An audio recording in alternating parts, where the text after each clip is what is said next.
Buenos días para quienes se conectan desde el otro lado del Atlántico. Estimados amigos y seguidores de Aleteia, es para mí un placer tenerles aquí hoy para hablar, como llevamos haciendo ya en nuestra serie sobre el COVID-19 y cómo ha afectado a nuestras vidas. Hoy vamos a abordar un tema que nos ha afectado a todos, cada uno con sus circunstancias particulares, dependiendo del país y de la legislación que nos haya afectado. Y estamos hablando de la vida parroquial. Es decir, cómo en estos 2 últimos meses nuestra asistencia al culto en la mayor parte de los casos se ha visto reducida o incluso cancelada por motivos de seguridad. Y esto ha modificado nuestra relación con nuestra parroquia a través de Internet. Nosotros en Aleteia seguimos estos temas porque creemos que las redes sociales, bueno, la misma Aleteia nació por la invitación de Benedicto XVI a que los cristianos estuvieran presentes en redes sociales. Por tanto, es un tema que a nosotros como, digamos, como entidad evangelizadora nos interesa particularmente. Tenemos esta mañana, el placer de tener con nosotros a José Alberto Barrera y Cristina Salcedo, que son responsables de los cursos Alfa en España.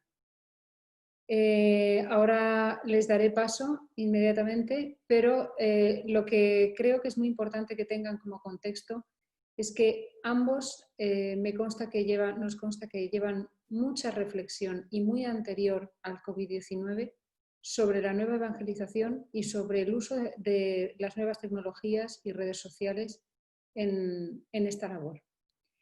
El coronavirus nos ha hecho a todos abrir los ojos con los temas de las redes sociales, incluso gente que llevaba tiempo sin ir a misa o que no concebía la idea de ver la misa a distancia, pues ha tenido que abonarse a los canales de YouTube, ha tenido que buscar parroquias para poder estar en conexión con la Iglesia en este tiempo tan difícil.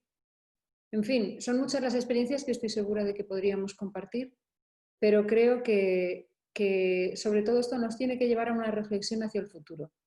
No sabemos si esta pandemia ha terminado, no sabemos si lo peor está por llegar, la realidad es que ahora mismo hay una enorme incertidumbre, pero lo que sí que constatamos es que la vida espiritual, la vida de las parroquias, la vida de la fe, sigue adelante por otros medios y que esta circunstancia creo que nos va a ayudar a todos y va a ser muy positiva para reflexionar sobre el futuro de la pastoral con las redes sociales y cómo esto va a hacernos cambiar mucho nuestra mirada hacia las nuevas tecnologías y acercarnos más también pues a los jóvenes que tanto las usan. No sé, aquí se abre una reflexión muy amplia.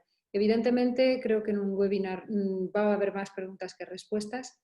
Gracias a José Alberto y a Cristina, posteriormente les enviaremos un mensaje en el que ellos ofrecen también un email para dirigirse a ellos para solucionar cuestiones concretas o temas que hayan quedado abiertos. Y sin más preámbulo, doy paso a ambos, a los que agradezco mucho que hayan aceptado nuestra invitación. Hola Inma, hola y equipo y a todos los que están aquí reunidos digitalmente. ¿Se nos oye bien? Sí, sí, Muy adelante. bien, pues muchísimas gracias por esta invitación que nos hace mucha ilusión. Nosotros sabemos que se conecta gente de todas partes del mundo, de habla hispana, y somos un matrimonio que tiene lo mejor de los dos mundos, República Dominicana, mi esposa, y yo española. Así que estamos retransmitiendo desde Madrid y vamos a hablar un poco desde nuestra experiencia, llevando cursos Alfa y Pastores Gregis, que es una experiencia para sacerdotes en su desempeño parroquial. Y sin más preámbulo, allá vamos, la gran pregunta y el tema de esta charla, las parroquias y el COVID-19. ¿Cómo cambian las parroquias ante esta nueva situación? Pues muy bien, a mí me toca un poquito introducir, ¿no?, lo que es este ratito, que tampoco tenemos demasiado tiempo. Como ha dicho mi marido Tote, que es español y yo dominicana, nosotros ya llevamos, se puede decir que unos años, más o menos 11 años, dedicados a tiempo completo a la evangelización, ¿no? A llevar al Señor. Hemos dejado nuestras carreras, nuestros trabajos para dedicarnos a todos estos temas de la evangelización. Tote no lo ha dicho, pero, o no sé si Inma lo dijo, pero bueno, a través de Alfa, que digamos que es el método que que representamos, ¿no? Pero también a través de más iniciativas que nos han permitido de alguna manera conocer bastante desde dentro, ¿no? Lo que es el mundo de la iglesia. Yo cuando... Cristina, disculpa un momento, pediría a todos por favor que se silenciaran porque si no las interferencias no permiten tener un sonido claro. Fenomenal.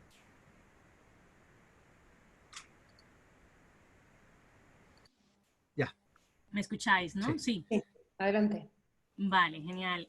Pues decía, ¿no? que gracias al Señor que nos ha permitido estos años de trabajar para Él en este mundo tan fascinante que es la iglesia, conocemos bastante desde dentro, ¿no? Tenemos muchos amigos curas, sacerdotes, una cosa así como en plan broma, pero nuestra hija pequeña cuando era más pequeña, que ahora es una adolescente monstruosa, pero cuando era una niña adorable, tenía peluches y cada peluche tenía el nombre de un cura, amigo nuestro. Entonces, bueno, era preocupante de alguna manera para nosotros. Decíamos, bueno, no sabemos si va a salir monja o si va a tener algún problema de identidad. La cosa es que más o menos conocemos este mundo, ¿no? El mundo de las parroquias, el mundo de los sacerdotes. Todos en este tiempo hemos vivido la crisis, ¿no? O sea, en unos países más que en otros. En España nos ha tocado una auténtica crisis. Hemos vivido una situación que jamás pensamos que íbamos a vivir. El otro día iba yo al centro comercial y veía a todo el mundo con mascarilla. Hubo un momento, el primer día que fui al centro comercial después de 3 meses y medio, 4, y veía en un momento a todo el mundo con mascarillas y me parecía una peli. O sea, le dije a mi hija, oye, pero esto, mira cómo va todo el mundo. Nunca me pude imaginar que íbamos a llegar a un momento histórico en el cual iba a venir un virus que iba a cambiarnos la vida por completo, ¿no? Y es lo que ha pasado. Todos hemos visto los titulares en los medios públicos, seculares, pero dentro de la iglesia hemos tenido también bastantes titulares. Hemos visto, o sea, muchos temas de cómo la iglesia ha trabajado con la caridad, que siempre la ha caracterizado, ¿no? O sea, hemos visto cómo la iglesia ha sido proveedora, ha estado ahí para sostener, ha estado ahí para dar de comer a tanta gente que se quedó sin trabajo. Hemos visto titulares de tantas misas, o sea, hemos descubierto una nueva fórmula que solamente las abuelas conocían y era de ver la misa por la televisión o por el internet, ¿no? Yo creo que nos hemos vuelto también un poquito turistas de las misas, o sea, yo confieso que mi marido y yo hemos estado visitando un montón de parroquias, o sea, en un montón de países. Es de las cosas que nos ha permitido esta crisis y nos ha permitido el internet. Hemos visto también titulares, ¿no? Que todos conocemos muy tristes sobre los funerales. Una de las cosas que más hemos visto estos días, ¿no?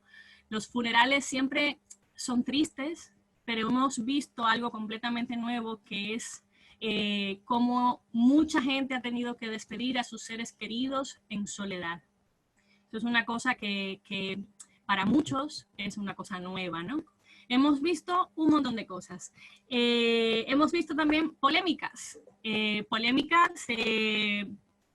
intraeclesiales, o sea, no sé si en Latinoamérica se ha visto, pero en España hemos tenido gente por ahí exigiendo misas, hemos visto a los obispos teniendo que tomar decisiones serias de cerrar las iglesias, de permitir que la persona no tenga que venir a la misa. Bueno, hemos visto un montón de titulares, ¿no? O sea, yo creo que son cosas conocidas por todos, pero lo que no hemos visto y sí sí ha existido son los titulares privados, lo que han vivido los sacerdotes en su intimidad.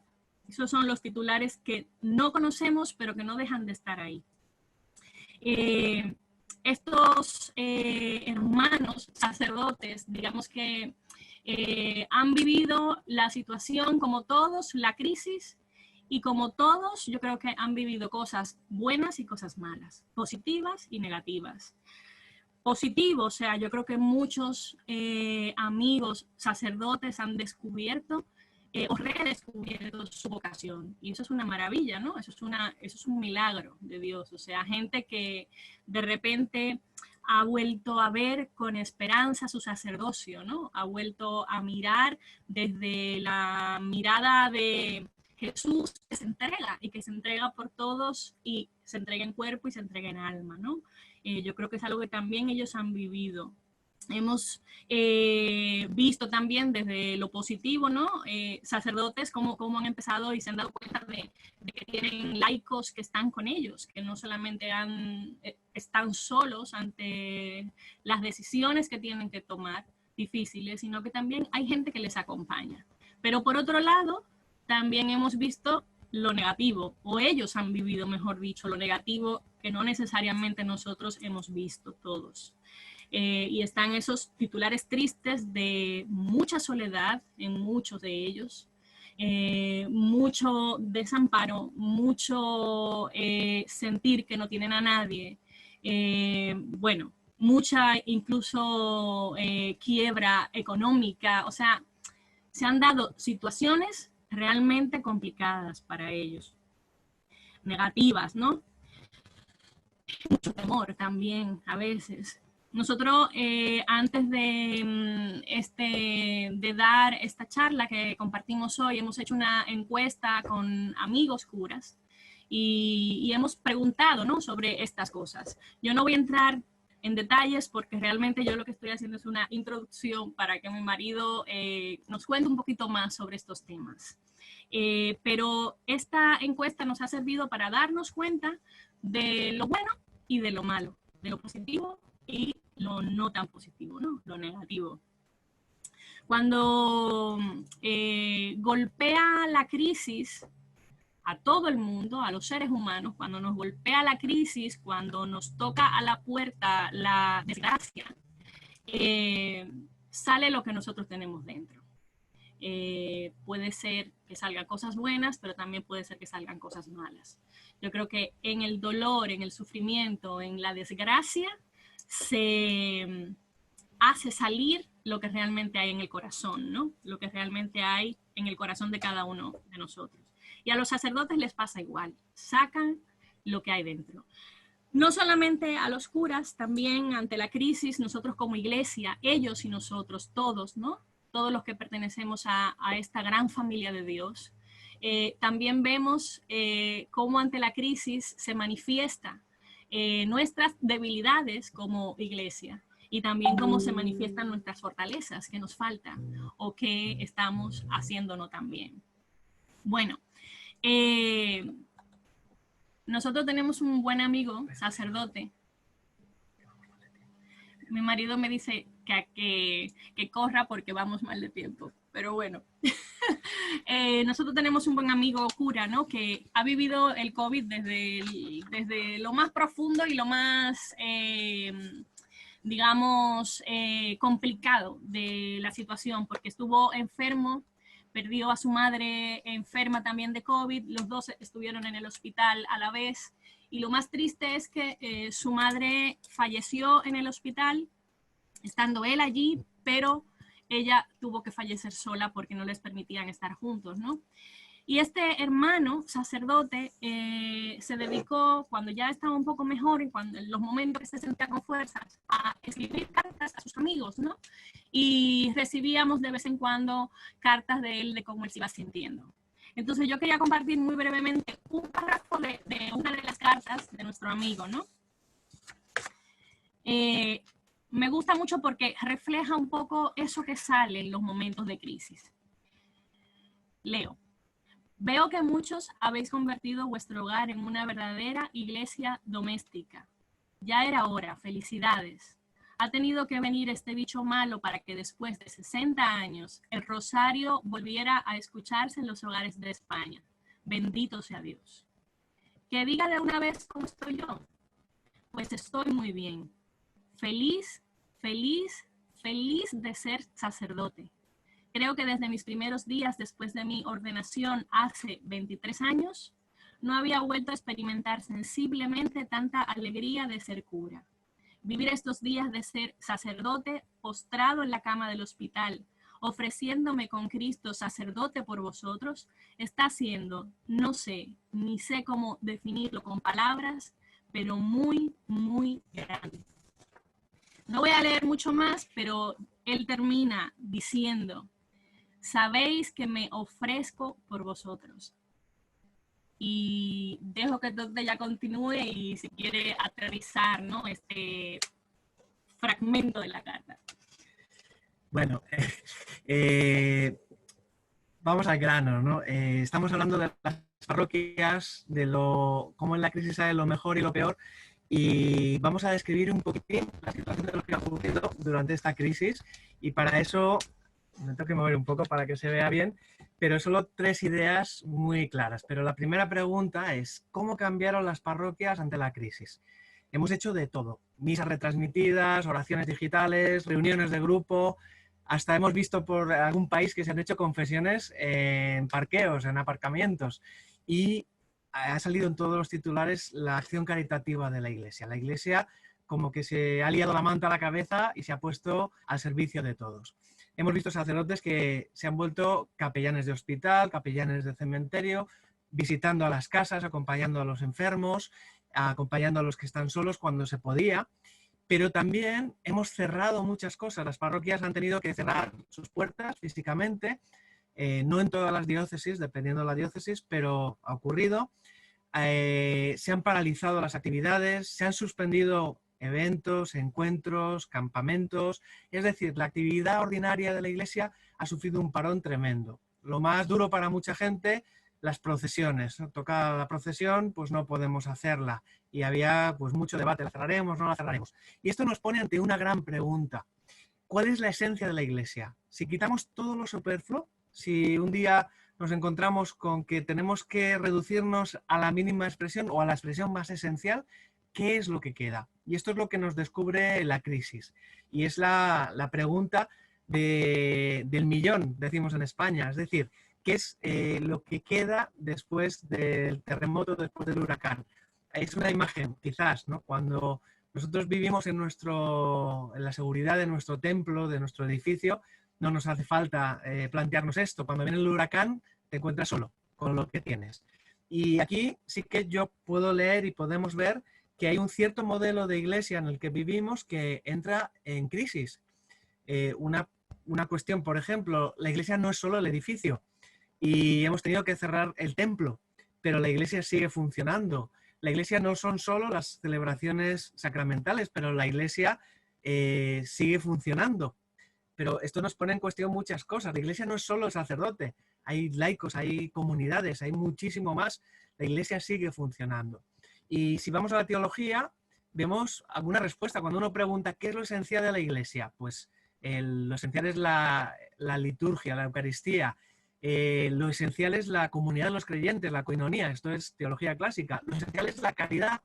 Lo esencial es la marturía, es decir, la evangelización, el dar testimonio.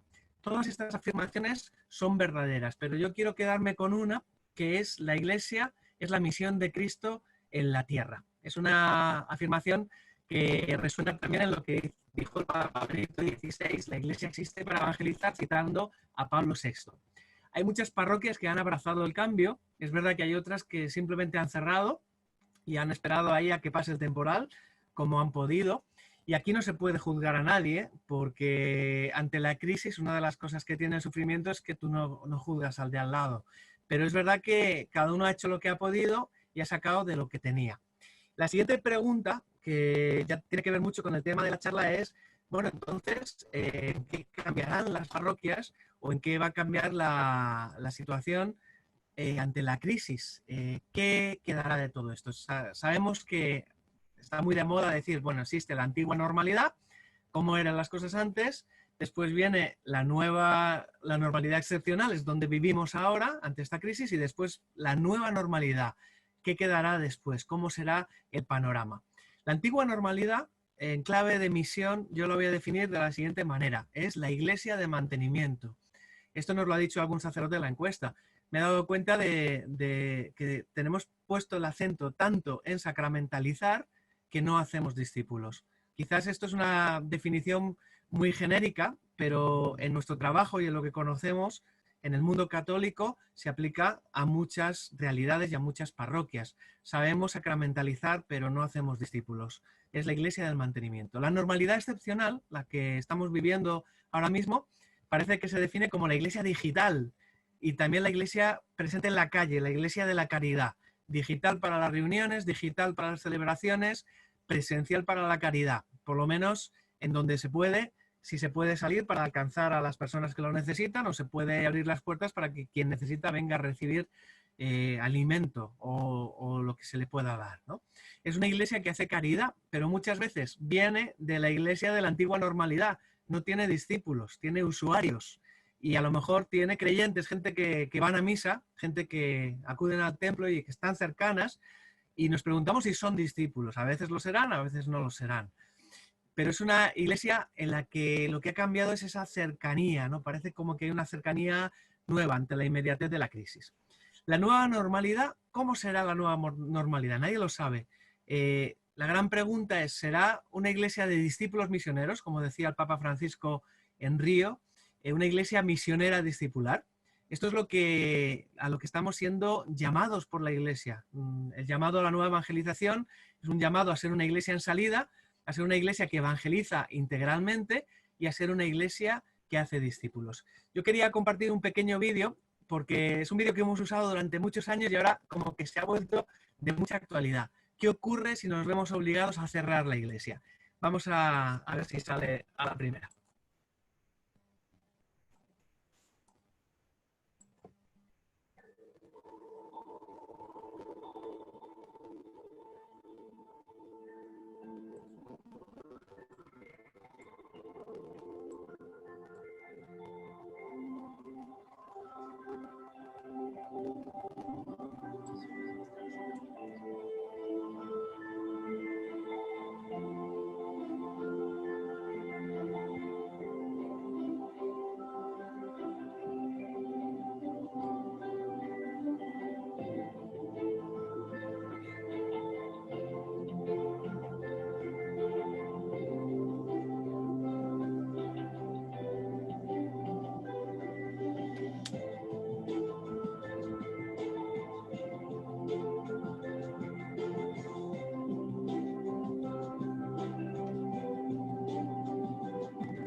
Pues esta es parece la nueva iglesia, no vamos a entrar en eclesiologías, pero parece que hay algo que nos ha obligado a salir. Llevamos muchos años pensando que hay que salir, la iglesia nos dice tenemos que ser una iglesia en salida y las circunstancias nos han obligado a serlo, lo cual es una gran oportunidad. Nosotros no tenemos respuestas, nadie tiene todas las respuestas, pero sí que podemos ver unas cuantas características que se intuyen y en esto podemos dar respuesta a esa pregunta de cómo cambiará la iglesia o cómo será el panorama después de la crisis, qué nos va a cambiar, qué se va a quedar para siempre y a qué no volveremos de los antiguos caminos o de la antigua normalidad. Y yo lo resumo en 4 características. Primera característica, la importancia de la membresía. Esto es una palabra que suena mucho en Latinoamérica, en España suena más rara, pero es el ser miembros. Nosotros somos miembros por el bautismo, pero no conocemos el nombre de la gente que viene a nuestras parroquias. Y la crisis nos obliga a una nueva cercanía, a un tú a tú. Muchos sacerdotes nos dicen que ahora ponen cara a sus fieles, que tienen que hablar con ellos y de una manera mucho más cercana que antes. A lo mejor es por lo digital, porque lo digital la gente entra hasta el salón de tu casa, hasta lo más cercano. Pero esta nueva cercanía, esta diferente acogida en la que dependemos más del grupo, dependemos más de toda la parroquia para acoger a todo el mundo, porque no vamos a acoger a 1000 personas a la vez, hay que acoger en grupos pequeños, el conocernos por el nombre, tener medios de contacto con las personas, más allá de la celebración dominical en la que damos un aviso y no sabemos quién lo ha recibido, puede que venga para quedarse. La segunda característica que se intuye es la corresponsabilidad, una mayor corresponsabilidad. Es un nuevo acento. El sacerdote no es la iglesia, es parte de la iglesia. El sacerdocio y los fieles, el laicado, el sacerdocio, los religiosos, son vocaciones que se complementan. Y aquí, en la crisis, nadie puede hacerlo solo. Esto es algo que nos revela la crisis y a lo que nos obliga. El sacerdote se puede sentir solo si se cierra la parroquia y se queda en la parroquia. Pero si toda la parroquia se reúne en las casas o se reúne digitalmente y se pone manos a la obra, ya somos todos, no es solo el sacerdote. La tercera cosa que se intuye es un mayor enfoque hacia afuera, es decir, podemos ser esa iglesia en salida con la que sueña el Papa Francisco. La salida es en 2 ámbitos, la evangelización y la caridad. Nos hemos visto obligados a dejar de mirar hacia adentro, nos hemos quedado vacíos por dentro, entre comillas, es decir, nuestros templos están vacíos, hemos visto que el sacerdote no puede hacerlo todo, que no todo consiste en dar sacramentos, aunque sean importantísimos y fundamentales para nuestra vivencia como cristianos, que no todo es la caridad, que no todo es el acompañamiento, pero que todo junto hace la iglesia, acompañando a comunidades, a matrimonios, a jóvenes, a ancianos, a enfermos. Es todo un conjunto de cosas que puede hacer la iglesia en salida, como en el vídeo que acabamos de poner. La cuarta cosa que se incluye es la excelencia como manera de hacer las cosas. Y aquí me explico. No sé cómo decirlo en una palabra que suene bien en todos los continentes. Nosotros decimos que la iglesia somos muy cutres. ¿Cómo dirías tú eso, Cristi? Así. Que nos gusta lo barato. Pero no lo barato por no tener dinero, sino hacer las cosas con poca excelencia. Con poca excelencia. Es decir, estamos acostumbrados a hacer las cosas de cualquier manera, a cantar en el coro de cualquier manera, a presentar los anuncios de la parroquia de cualquier manera, porque las parroquias están más o menos llenas, la gente viene a nosotros, sobre todo en Latinoamérica, quizás en los lugares de vieja cristiandad como Europa está dejando de ocurrir, y cuando nos vemos enfrentados ante la realidad de un mundo digital, hay que ser excelentes, hay que presentar gráficamente bien las cosas, el mensaje tiene que ser conciso, tiene que ser claro, tiene que ser entretenido, pero relevante sobre todo, y tiene que ser capaz de alcanzar a las personas y llegar a las personas. Confieso una cosa que nos ocurre, nosotros hemos hecho lo que decía Cristi, hemos buscado a qué parroquia queríamos ir a misa, porque íbamos a misa digitalmente y podíamos elegir. Yo he ido a parroquias en el mundo entero. Y esto es competencia, por decirlo de alguna manera, nos obliga a unos ciertos estándares. Y esto yo creo que no es malo. ¿Por qué? Porque Jesús hizo las cosas bien, Dios hizo el mundo y el mundo es bueno y está hecho con excelencia. Nuestra obra es hacer las cosas con excelencia. No sé en qué momento de la iglesia dejamos de hacer las cosas con excelencia y nos relajamos y nos confiamos en que todo el mundo iba a venir. Así que estas son las 4 características que podemos intuir que configurarán a la iglesia que viene en la nueva normalidad. Es una nueva iglesia en la que pueden cambiar cosas profundas y tienen que cambiar en el sentido que nos está pidiendo la iglesia desde hace muchos años, desde el Papa Juan Pablo II con el llamado a la nueva evangelización hasta el Papa Francisco con la Evangelii Gaudium. Una iglesia que pide una conversión pastoral, una iglesia que tiene que estar en salida, y una iglesia que tiene que llegar al mundo entero y ser relevante con el mensaje del Evangelio. una iglesia que no se tiene que quedar en hacer lo de siempre, en el siempre se ha hecho así, en la costumbre, en hacer por hacer. Y de alguna manera la crisis, que puede ser dolorosa, se ha convertido en la mayor de las oportunidades y en nuestro mejor amigo, entre comillas. Entiéndanme, no quiero decir que esto sea plato de gusto para nadie, pero nos obliga a hacer aquella reforma de nuestras estructuras, de nuestra cultura, de nuestras maneras que no habíamos hecho y que llevábamos años postergando y posponiendo en la comodidad de que estábamos muy cómodos dentro de nuestros templos y de nuestros edificios, guardando quizás la oveja cuando teníamos a 99 afuera. Y eso es a lo que nos impulsa esta nueva situación. Por supuesto, nadie sabe y solo Dios sabe cómo serán los siguientes meses. Estamos en una situación mundial en la que vivimos fases diferentes. Nosotros en España estamos ya saliendo, el lunes se abre ya la vida normal, parece, y en otros lugares todavía están llegando al pico de la pandemia. Por supuesto que no sabemos y ni nadie tiene todas las respuestas. Aquí tenemos que aprender los unos de los otros y tenemos que estar muy pendientes. Pero yo quiero, ya terminando, lanzar un par de reflexiones que nos hagan pensar. La primera es algo que aprendí del obispo Strootman de Perú, un obispo al que se le encargó analizar el porqué de la crisis de la Iglesia Católica en Latinoamérica y por qué salía la gente de la Iglesia Católica. Y una conclusión a la que llegó no era por razones de teología, no es un problema de no estamos de acuerdo con la teología o con la enseñanza de la Iglesia, eran por razones prácticas de acogida y de comunidad. Es decir, la gente se iba a donde encontraba comunidad y cercanía, porque en nuestros templos, en nuestras iglesias masificadas, nadie les conocía por su nombre y nadie les daba un seguimiento y un acompañamiento personal, una acogida que muchas veces era imposible por el número, pero que es debida, porque si somos la iglesia, somos la familia de Dios, donde nadie es anónimo y donde todos son conocidos. Y esta es una gran reflexión porque ahora mismo nos hemos visto obligados a salir y a hacer la acogida y a ser presencia de Dios en el mundo y a ser presencia caritativa y presencia también entre nosotros, a apoyarnos unos a otros y a sostenernos en medio del dolor, en medio de la crisis y a sostener al mundo con la oración que salva. La oración sana, la oración salva, el Señor sana. Y eso lo hemos vivido en algunas parroquias que se han abierto al mundo. Termino ya con una cita del Papa Francisco, Gaudete et exultate. Ahora todas esas citas que llevábamos años intentando que la gente comprendiera, parece que ya están clarísimas. Número 137. La costumbre nos seduce y nos dice que no tiene sentido tratar de cambiar algo, que no podemos hacer nada ante esta situación, que siempre ha sido así y que sin embargo sobrevivimos.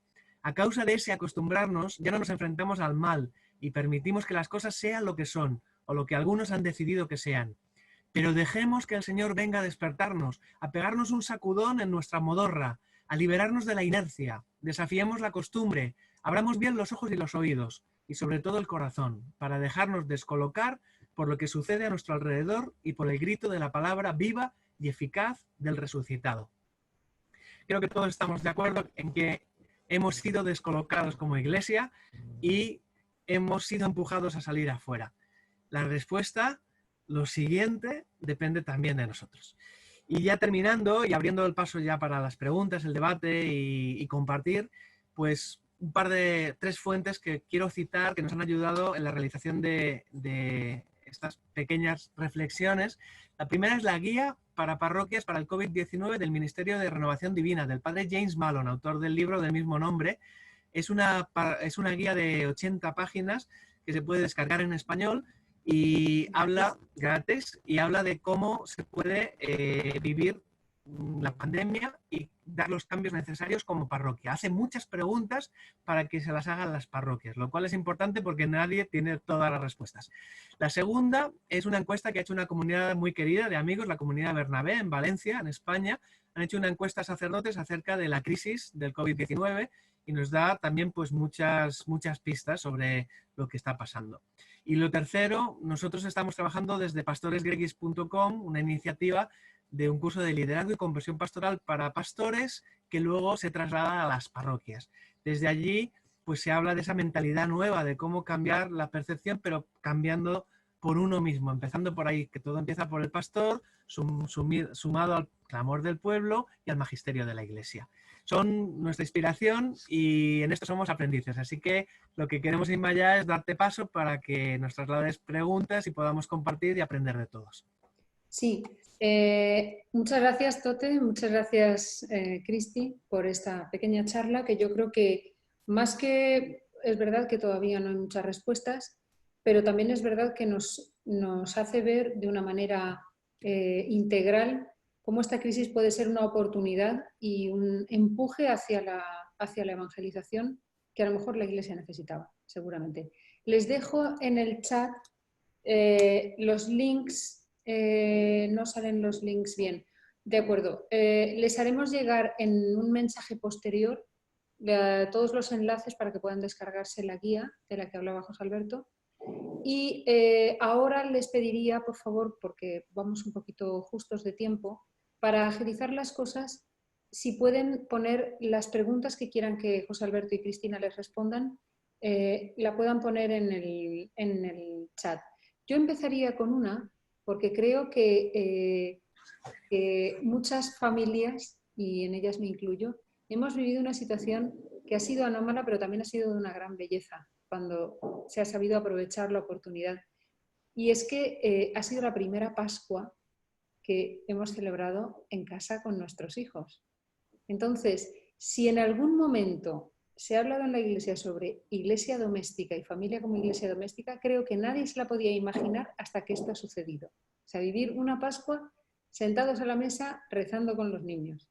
Creo que esta imagen ha ayudado a comprender qué es la iglesia doméstica muchísimo más que miles de clases de teología.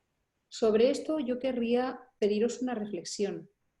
¿Es la iglesia doméstica una de las respuestas a esta nueva evangelización, a esta necesidad de que la iglesia cambie la manera de actuar?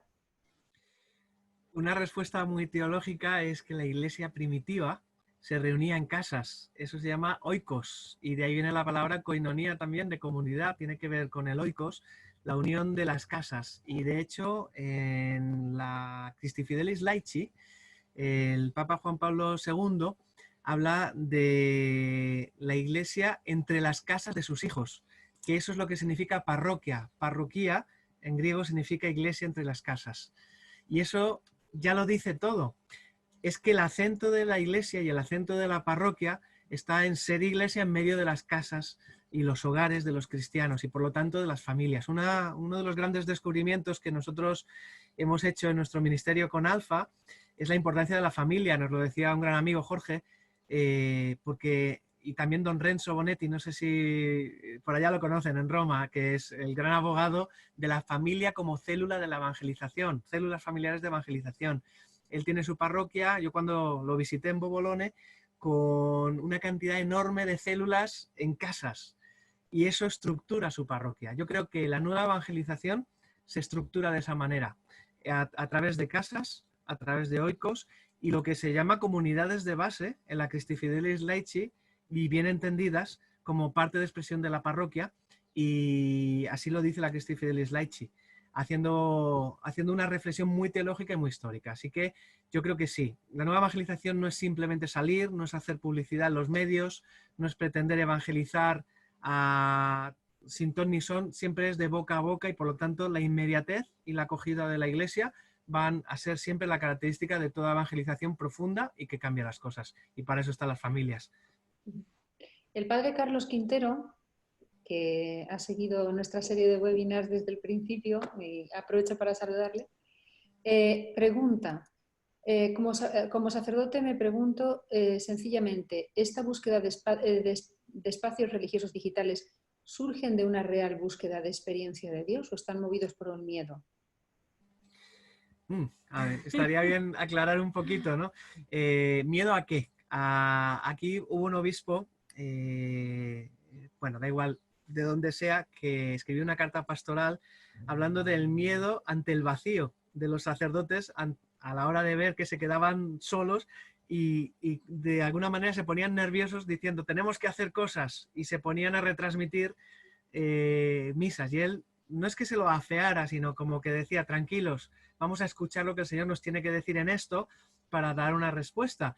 Y efectivamente, podemos hacerlo por miedo al vacío y decir, vamos a hacer reuniones para que nos sigan, porque tenemos miedo a que nadie nos escuche y a que nadie nos siga y a que nadie nos haga caso, por decirlo de alguna manera. Y obviamente eso no es un motivador, ni debe ser la motivación. Tenemos que ser una iglesia digital por misión, no por miedo. La misión es llegar y la comunicación es el medio para llegar. Y el aspecto digital, cuando hay que hacerlo, nos enseña que también es posible. Nosotros hemos tenido reuniones con nuestro grupo de liderazgo de Alfa, con nuestros coordinadores, en las que ha habido una presencia de Dios muy fuerte. Ha habido una comunidad muy fuerte, una unidad muy fuerte también. Hemos vivido la comunidad cristiana de una manera diferente, parece, pero intensa. Y Dios se ha derramado también. Y no lo hemos hecho por necesidad nuestra, sino por necesidad de todos. Necesitábamos ver a la gente tanto como ellos necesitaban vernos a nosotros. Necesitamos apoyar tanto como ser apoyados. Y yo creo que en eso es una muy buena reflexión desde el punto de vista de un sacerdote, la que hace el padre aquí, porque quizás puede haber sido un motivo, pero el verdadero motivo y tiene que andar por ahí. Yo creo que, resumiendo un poquito, yo era un poquito al principio de toda esta crisis, un poco reacia con el tema de lo digital. Yo decía, es que, a ver, no podemos reducirlo todo a lo digital. Pero una vez que de alguna manera asimilé que lo digital simplemente es un medio, pero que lo fundamental se mantiene intacto, ¿no? Y lo fundamental es Jesucristo. Y Jesucristo no se hace viejo con nosotros, se actualiza con los tiempos. El Señor es nuevo cada día, ¿no? Yo creo que lo digital no debe darnos miedo, siempre que entendamos que lo fundamental se tiene que mantener intacto, ¿no? Que es Jesús y la fe. Bernardino pregunta, como laico, ¿cómo seguir apoyando a tu párroco en tu parroquia y sin quemarse? Muchas veces muchos hermanos pasan situaciones difíciles y de sufrimiento y esto también afecta a uno como laico, si se apoya de manera más cercana en este tiempo. El sacerdote se siente solo y está en la posición de dar. Obviamente, cuando están cerradas las puertas y no podemos hacer vida social, no le puedes invitar a comer a tu casa. Pero un sacerdote que es invitado por los fieles a ser parte de su familia, a ser parte de su hogar, es un sacerdote que tiene el apoyo y el sostenimiento, digamos, de toda la comunidad cristiana. Y en este momento yo creo que todos nos tenemos que hacer uno con todos. Entonces, el sacerdote se quiere hacer uno con los fieles, apoyándolos, dando su vida por ellos, pero los fieles tienen que apoyarle a él también, porque estamos apoyando a la comunidad. No estamos como hasta ahora en un partido de fútbol donde hay 12 personas sudando, o 24, corriendo para arriba y para abajo, y 24.000 espectadores animando. Parece que esa es la imagen de la iglesia muchas veces, en donde hay unos pocos sudando y el resto ahí comiendo patatas, tomando una Coca-Cola, lo que sea. Obviamente cambia la perspectiva ante esto. Y nosotros que hemos hecho reuniones de apoyo a sacerdotes, hemos dicho, vamos a quedar con nuestros sacerdotes, los que están en nuestro curso ahora mismo, necesitaban escucharse entre ellos, más que escucharnos a nosotros. Eso también puede ayudar para romper el aislamiento, no sé. Son preguntas. Beatriz comenta, al hilo de lo que decías, yo creo que es muy, muy interesante. Mejorar la membresía y el sentimiento de grupo es necesario. Ella comenta que ha vivido en otros países donde la iglesia es minoritaria por la secularización, pero que sí que tienen este aspecto de la membresía y de la acogida muy integrado. Por ejemplo, había después de la celebración, pues había un café. Y en España esto, dice, lo echa de menos.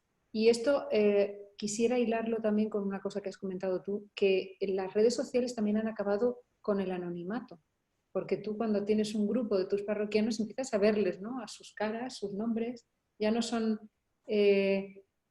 bultos en los bancos de las iglesias, ¿no? Sobre esto, ¿qué podríamos responder? ¿Qué oportunidades se abren? La verdad, bueno, yo creo que el objetivo que tenemos que buscar es pasar de una iglesia de usuarios, como tú dices, de gente que ocupa bancos, a ser una iglesia de discípulos. Y una iglesia de discípulos, los discípulos son personas que están con el Señor. y están con su pastor y están ahí y se conocen entre ellos y son amigos, ¿no? Y yo creo que es algo que esta crisis ha puesto en evidencia. O sea, nos ha puesto en esa evidencia de que necesitamos no solamente tener gente, no solamente tener números, sino tener gente, número uno, convertidas a Jesucristo y número dos, que sean una verdadera comunidad. Y de alguna manera está en nuestra teología. Nosotros en el bautismo añadimos un miembro al número de miembros de la Iglesia, un hijo de Dios.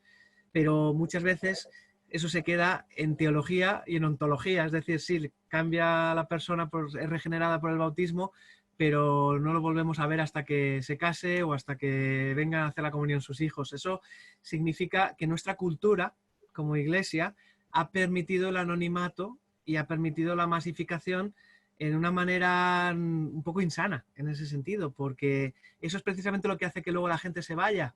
Es que nadie me conoce, es que nadie conoce de mi sufrimiento, nadie conoce mi realidad. Es verdad que hay unos cuantos que sí, porque llaman, porque piden o porque se hacen más presentes, pero de alguna manera el cambio de cultura es el decir, el usuario puede venir cuando quiera y las puertas de la iglesia yo creo que siempre tienen que estar abiertas para que alguien pueda venir cuando quiera, pero tiene que haber otros círculos dentro de la iglesia. Hay un primer círculo del vecindario, la gente de nuestra localidad donde vivimos, que pueden venir a la iglesia, pero si yo les pido que den un paso, y es un paso de entrada, es un paso de hacerse miembro. Eso es el bautismo. En la iglesia primitiva se tardaba años hasta que te admitían en el orden de los catecúmenos al bautismo, y todavía se tardaba años hasta que te admitían a la Eucaristía. Y había niveles, había momentos y había fases, por decirlo de alguna manera. Esto nos suena escandaloso porque hoy en día, por lo menos en España, ¿no?, que está muy descristianizada, si alguien le pide a un sacerdote que le bautice al hijo y le dice, ya, pero es que tú no eres de esta parroquia, le monta un escándalo y se va a quejar al obispo. Dice, es que yo estoy bautizado, yo tengo derecho. Dice, sí, pero es que no se trata del derecho. Se trata de cómo hacemos una comunidad y somos fieles a nuestra misión de hacer discípulos como parroquia. Si rebajamos eso, llegamos a la crisis. Y la crisis, no la de ahora, sino en la que estábamos, de la antigua normalidad. Y se evidencia esta crisis por el resultado de que luego nadie conoce a nadie y llega la crisis del COVID y uno se encuentra con que no puede comunicarse con sus miembros, con sus asistentes, porque no tiene ni su correo electrónico. Carles Salat, que aprovecha para enviaros saludos, pregunta, ¿qué opina del hecho de hacer comunidad cristiana digitalmente de forma permanente? O sea, hacer grupos de comunidad incluso internacional. Para mí, es una opción que no debería ser la opción. O sea, yo creo que lo digital es una ayuda, un apoyo, pero yo creo que nunca podremos sustituir la vida comunitaria de los hermanos que conviven, que comparten solamente con lo digital. Yo creo que lo digital sí lo vamos a empezar a utilizar más, ya hemos empezado, va a ser más familiar para todos, pero yo creo que la vida comunitaria convivirá con esta realidad nueva, ¿no? Sí. Beatriz pregunta también sobre la corresponsabilidad. Es difícil que los laicos puedan funcionar en algunas parroquias por el clericalismo. Algunos sacerdotes no confían en los laicos. ¿Cómo veis el futuro de la corresponsabilidad? Concretamente en el caso de España, pero yo creo que es algo que se puede extender, una reflexión que se puede extender a toda América Latina también. Bueno, el futuro será lo que cada comunidad quiera ser. Es decir, el sacerdote de la antigua normalidad, que lo hace todo él y no permite que los laicos hagan, yo creo que cada vez está menos de moda, por decirlo de alguna manera, y cada vez la necesidad le obliga más a apoyarse, porque donde antes llegaban un grupo de 5 sacerdotes por parroquia, ahora solo hay un sacerdote por 5 parroquias, con lo cual es ser o no ser, renovarse o morir. Es decir, o hacemos una iglesia en la que todos juegan, en el sentido de cada uno en su vocación, no hacer de cura si tú eres laico, ni hacer de laico si tú eres cura. Si todo el mundo puede cumplir su vocación, el futuro es brillante y es el futuro de los discípulos y de la evangelización del mundo, yo creo. Así que nos jugamos mucho en eso. Cristóbal Villalobos pregunta algo que yo creo que es importante también aclarar, y es ¿qué alternativa hay a la Eucaristía en esta estructura digital sin que se pierda su esencia? Yo creo que también esto ayuda, o sea, sería muy bueno aclarar porque no es lo mismo, o sea, la Eucaristía es física, no es digital. Lo que hemos vivido es otra cosa. Entonces, quisiera daros la palabra en esto porque creo que es muy importante también aclarar ideas. Sí, yo creo que lo que caracteriza al catolicismo también es la materialidad y la sacramentalidad, pero recordemos, la Iglesia es sacramento de salvación también, es decir, el bautismo es el sacramento fundamental y hay muchos cristianos que seguro que nos están oyendo que no pueden acceder a la Eucaristía todos los días porque viven en un lugar remoto, porque no hay suficientes sacerdotes y esto nos pone en valor la Eucaristía. Es decir, tenemos el precepto dominical y tenemos la necesidad del pan de vida, pero a lo mejor el lujo consumista de la recibo cuando quiero, todo lo que yo quiero y para engordar yo espiritualmente, se nos ha quitado de las manos. Y eso, aunque suene mal, es bueno. Aquí ha habido una polémica por el vídeo de Queremos la misa, unos laicos exigiendo a los obispos la misa. Y uno dice, ¿pero qué va antes? ¿La Iglesia o mi gusto personal, por decirlo de alguna manera? Es legítimo y es necesario y la Iglesia se edifica con la Eucaristía. Por lo tanto, la Iglesia nace de la Eucaristía. La Iglesia es eucarística y está en el centro de lo que somos como Iglesia. Ahora, la frecuencia y la calidad de las celebraciones la va a dar también las posibilidades de sacerdotes, físicas y oye, Santa Teresa de Jesús comulgaba una vez al mes, como mucho, y hemos avanzado mucho desde entonces. O sea, antes la gente no tenía esta accesibilidad que por lo menos en lugares como España tenemos todavía, aunque ya no en todos. Pero la reflexión es muy buena. ¿Cuál es la esencia de la Eucaristía para poder recibirla y debemos tenerla en el centro? Pilar dice, ¿cuáles serían los primeros pasos para hacer una catequesis virtual? Esto es importante porque como vuelva otra vez un pico de coronavirus, por lo menos en España, en la catequesis de los niños, a ver qué pensar algo, por ejemplo, ¿no? A ver, primeros pasos, yo creo que conocer los medios que existen, sobre todo porque muchas veces queremos llegar al grupo que sea, ¿no? Y lo hacemos por los medios incorrectos y nos ha pasado antes del coronavirus y puede que nos siga pasando ahora. Entonces, yo creo que sobre todo conocer los medios que hay, los adecuados y adaptarnos a este nuevo lenguaje. O sea, no es lo mismo dar una charla de catequesis para niños estando presente.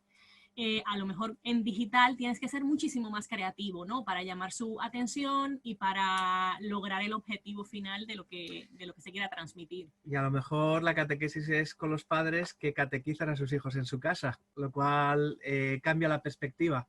Yo me acuerdo también aquí donde vivimos que se empezaron grupos alfa, reuniones alfa en casas. Y como no había templo, las catequesis era en la casa del catequista, lo cual cambia mucho. Entonces, primer paso, pues reclutar catequistas que abran su casa digitalmente para tener un grupo de catecúmenos, así de simple, ¿no?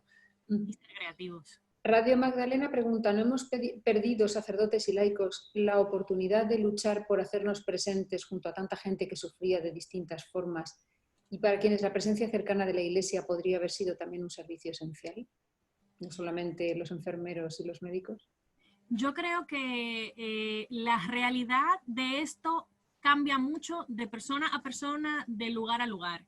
Hay muchos lugares en los que la Iglesia ha estado ahí. O sea, nosotros conocemos algún sacerdote que se ha ido a vivir al hospital y ha estado día y noche exponiendo su vida y exponiendo su seguridad porque no es una gente joven.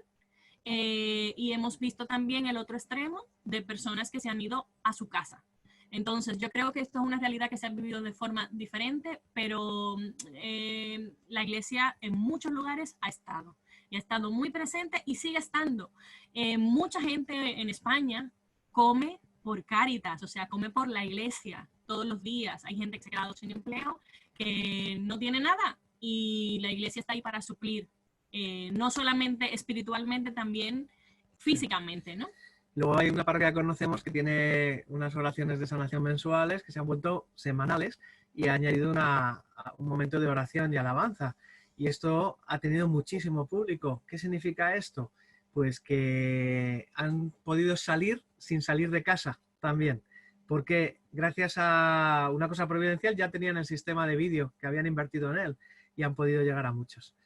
Se nos están acumulando las preguntas y nos quedan 5 minutos. Es que voy a intentar ir lo más rápido que pueda. Medalí Rosales pregunta por el rol de los jóvenes laicos, que podría ser muy relevante para esta nueva normalidad de la Iglesia.